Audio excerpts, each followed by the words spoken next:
गाड़ियों को नजर आतिश कर दिया गया है। ताजा तरीन कार्रवाई लतीफ मंजिल पंप पर की गई है, जहां कोस्टर को आग लगाई है।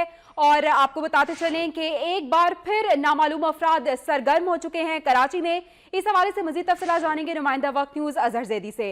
अजहर, बताइएगा ये क्या मामला है? जी बिल्कुल, गुज़िश्ता रात से जो है नामालूम अफराद जो है वो सरगर्म हुए हैं और गुज़िश्ता रात 24 घंटे के दौरान जो है 6 गाड़ियों को नामालूम अफराद ने नजर आतिश कर दिया, जबकि गुज़िश्ता रात जो है 4 गाड़ियों को शहर के मुख्तलिफ इलाकों में नजर आतिश किया गया था। जबकि मैं आपको यहाँ ये बताऊं कि अब से कुछ देर कबल जो है शाह लतीफ के इलाके मंजिल पंप के करीब एक कोस्टर को जो है वो आग लगाई है। जराये के मुताबिक ये कहा जा रहा है कि कोस्टर को पहले खाली कराया गया है गन पॉइंट पे और फिर उसको जो है नामालूम अफराद ने आग लगा दी, नजर आतिश करके फरार हो गए।